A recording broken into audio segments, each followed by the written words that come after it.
Okay, welcome back po mga kapatid. Magandang hapon po sa inyong lahat.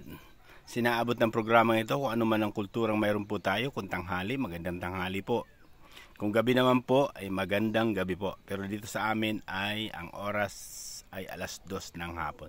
Okay? Dito tayo sa tabing dagat to, kaya lang hibas siya po. Ito, hibas siya. Pero kagandahan lang dito, relax kasi. Puro dahon at puno dito, hindi ganong tinatamaan ng init. Okay?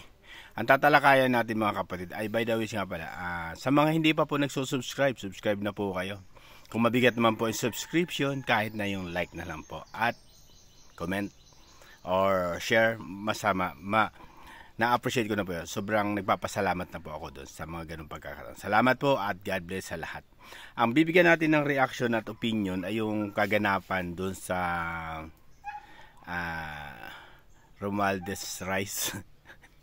Yun, bigyan natin ng kanya yung Romualdez Rice na nilagyan ng pangalan ng Romualdez, di ba? Yung bigas. Bigyan natin ng opinion at reaction, yung ganon. Tapos yung pangalawa po, yung trending ngayon na halos kung bakit tinanong siya kung bakit may hiwa dito si Vice President Inday Sara, ay sinabi niya na ginorgor siya pero hindi sila nagtagumpay. Okay, bigyan din natin ng reaction at opinion yun. Base lang po sa ating abot kaya. At yung pong reaction natin na opinion ay base lang po sa abot ng ating mga kaya. Na hindi po nagre-represent sa iba. Iyon po yung representation ko lang sa sarili ko at sarili ko pong opinion. Okay po? Talakay na. Unahin natin yung sa Romualdez Rice. Diba? Ito yung yung ang tawag nila diyan di ba? Bagong Pilipinas, 'di ba? 'Di ba nangako sila. Nangako ang administrasyon sa pangunguna ni Bongbong Marcos nitong administrasyon na 'to na sa bagong Pilipinas walang magugutom.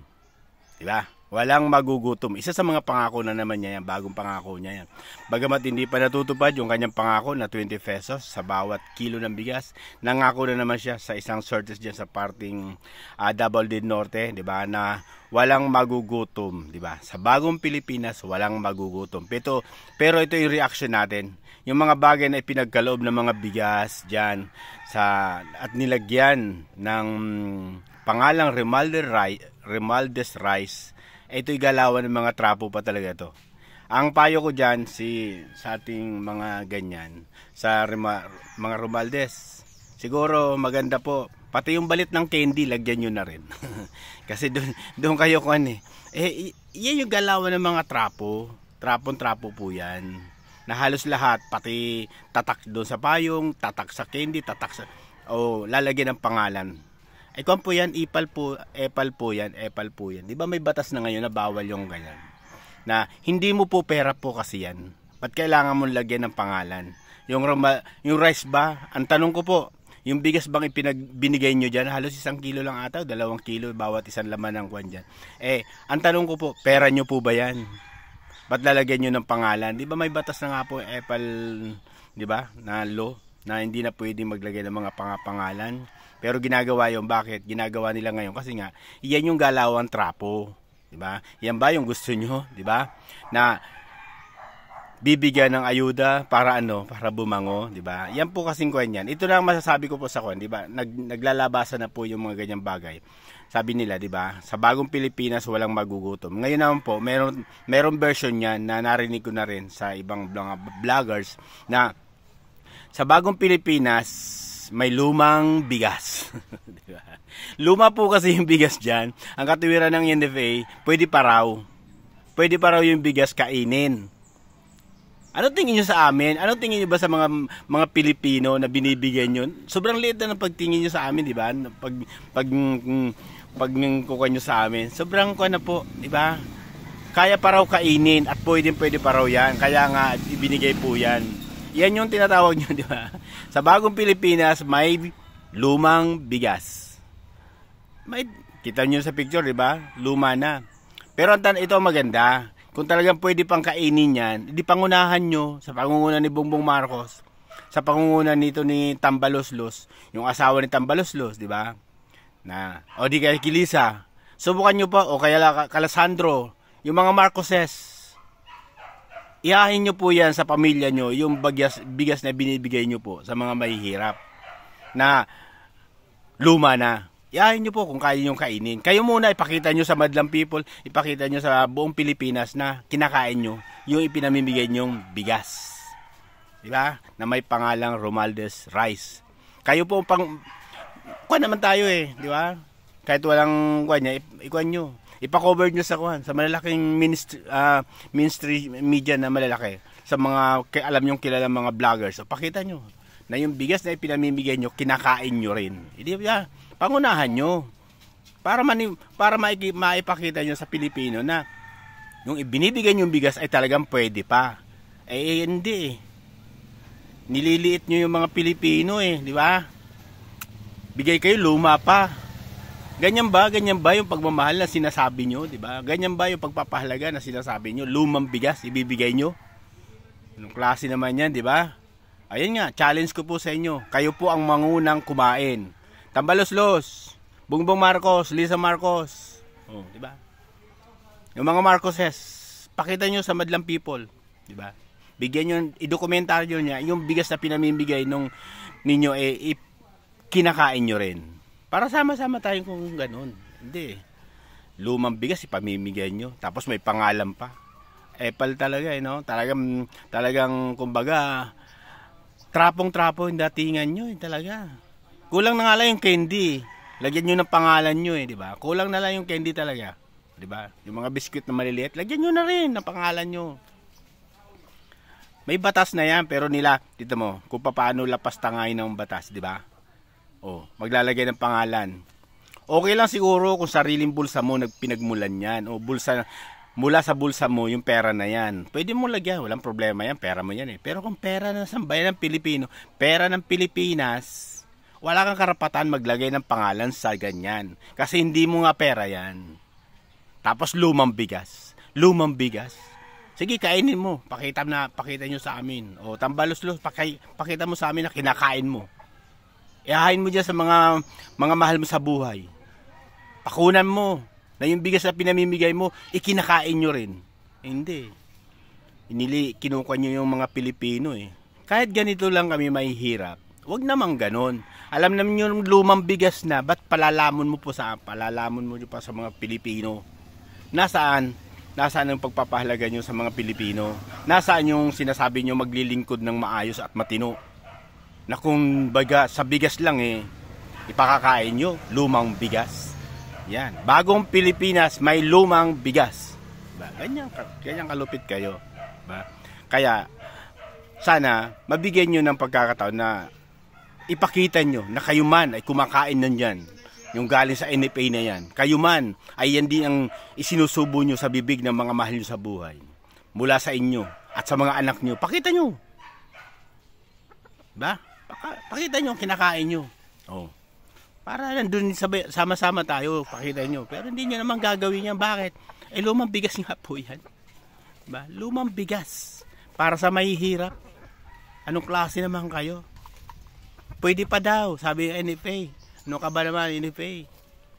Ito talaga diba? Imbis na bigyan ng panghuli ng isda. Yan yung ayuda na dahil sa nalalapit na yung eleksyon. Maging maingat po tayo, maging mapapagbadkag tayo mga kapatid. Kita natin yung sinseridad. Kung sinseridad sila, kung talagang seryoso kayo, bakit ipakakain nyo yung lumang bigas? Nasa yung sincerity nyo? Diba? Kung gano'n na lang hamakin nyo yung mga Pilipino, magbigay kayo. Nasa kwampa. Talagang kinuha nila yung bigas, nilagay talaga sa malabo na plastic para hindi gaanong mapansin siguro. Yun yung opinion ko lang po Nilagay nila sa malabong plastic. Ito, di ba nakalagay Romualdez Rice. Para hindi gaanong punado na lumang bigas. Opinion ko lang po yun Ay base lang sa opinion ko po yun. Kasi kung kayo, may sincerity, dapat dun sa transparent na plastic, yung kitang-kita, na makita nila na nag-iitim-itim na. Diba? Para makita nila. Diba? Ganyan lang po. Sana po nabigyan natin ng reaction at opinion. Yung mga bagay na yan. Masyado tayong lililit itong mga nanunungkulan sa ating gobyerno. Diba? Pakakain tayo lumang bigas. Sorry po sa nasabi. At sana po, wag naman po ganon. Kahit mahirap kami, may dignidad din naman ang bawat isa sa amin. Okay? Sunod natin yung yung last ng Vice President. Kasi tinatanong siya doon sa video na nakatalikod, parang nagbabasa ng Bible, di ba? Na paano daw yung last diyan, di ba? Ay base sa sinabi ng Vice Presidente, sabi niya, ginorgor siya, pero hindi sila nagtagumpay, di ba? Mabigat po yan. Kaya pala nag-resign. Siguro isa sa mga bahagi o isa sa mga dahilan kung bakit siya nag-resign sa DepEd, di ba? Pinagtangkaan pala. Hindi naman magsasabi ang Vice Presidente ng ganyan na ginorgor siya pero hindi sila nagtagumpay. Ibig sabihin, pinagtangkaan din siya. Kasi may sugat po di ba? May sugat. Maraming kwan yan. Maraming mangyayari sa ganyang klase mga galawan, di ba? Imagine mo, isa sa mga ginamit nyo para mabalik kayo sa posisyon ng mga Marcoses, tapos ginanyan pa rin, di ba?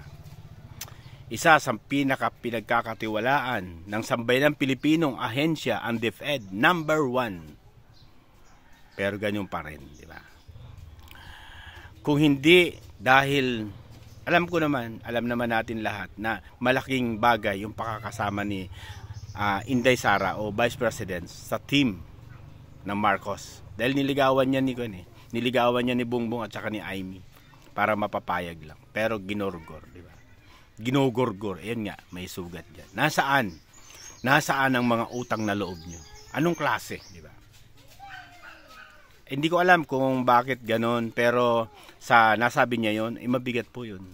Talagang maraming mga yung ibang senador nagkuhan dyan, nagbigay ng pahayag tungkol dyan. Sana naman i-detalye ng ating Vice Presidente kung paano o anong nangyari o kaganapan, di ba? Kung paano siya ginogorgor na hindi sila nagtagumpay. Sana ipaliwanag niya ng talagang detalyado para maintindihan ng sambayan ng Pilipino kung ano nangyayari, di ba? Ang hindi lang na natin matanggap nga, nakakalungkot, maraming teacher ang nalungkot nung pag-alis niya sa DepEd, di ba? Dahil, bakit nalungkot? Dahil unang-una, si Vice President Inday Sara ay napasasaya niya yung mga teacher at mga bata, yung mga nag-aaral.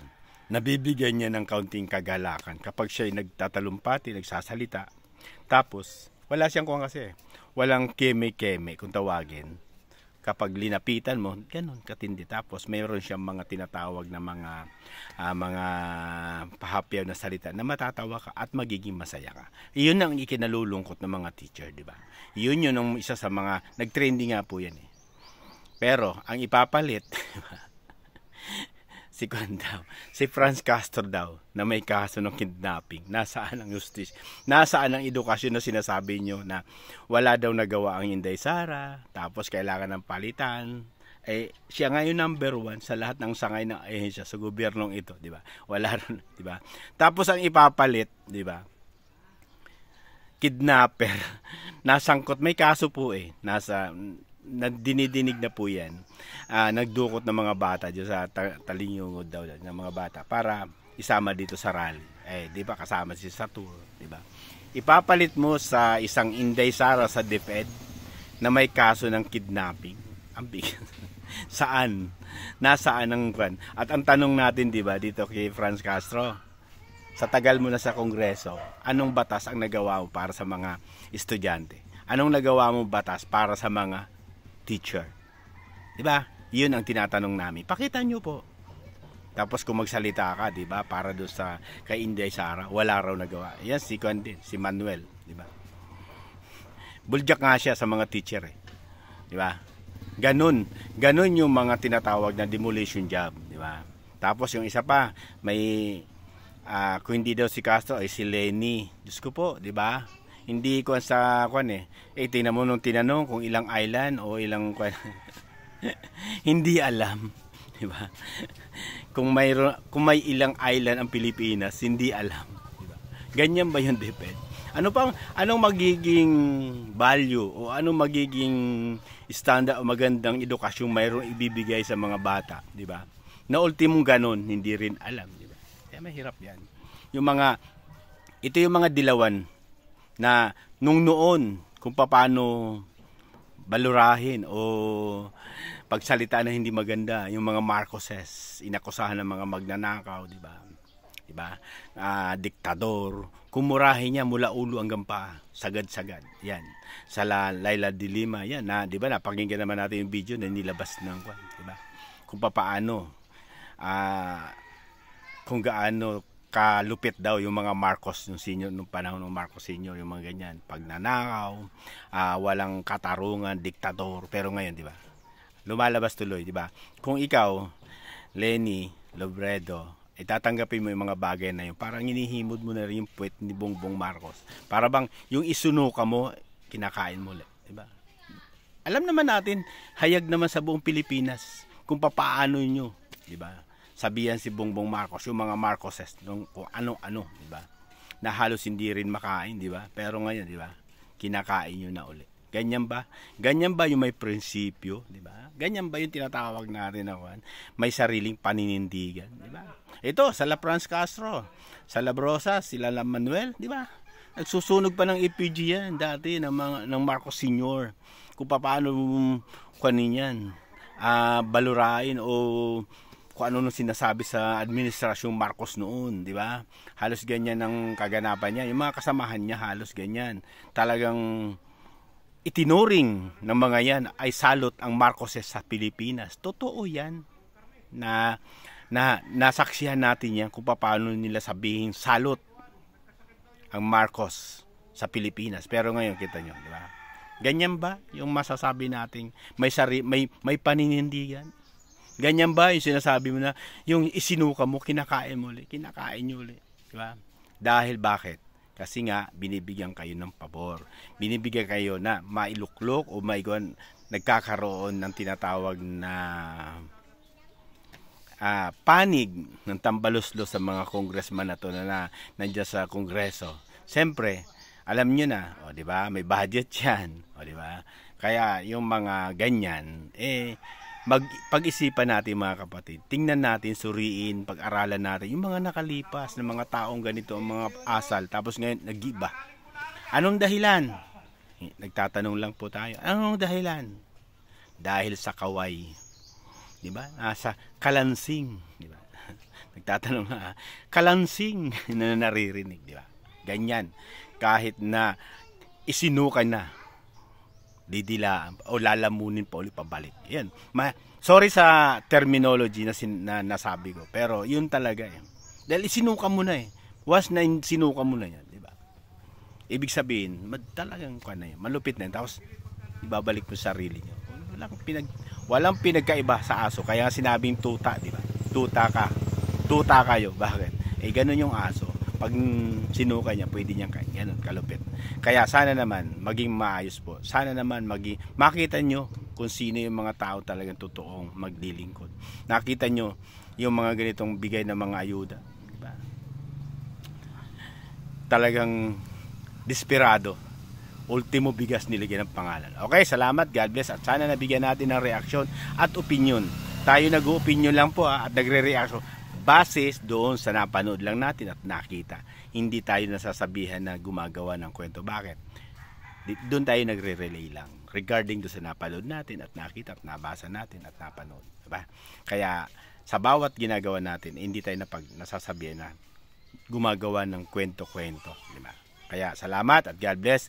Sana naman naunawaan natin at nabigyan ko ng kaunting opinion, bahagi lang ng aking kaunting kakayahan. Malit lang naman po talaga yung channel ko, pero hindi yun ang nagiging sanhi upang hindi tayo magsalita. Nakita natin mali, pakita natin na talagang hindi po yan pinapayagan na kasi may epal law na talaga. Yung maglagay ka ng pangalan na hindi mo naman pera na nagmula sa bulsa mo, ay wag mong gawin. God bless. Basta mali, doon tayo magtama-sama. Tama. Okay, God bless po. Thank you.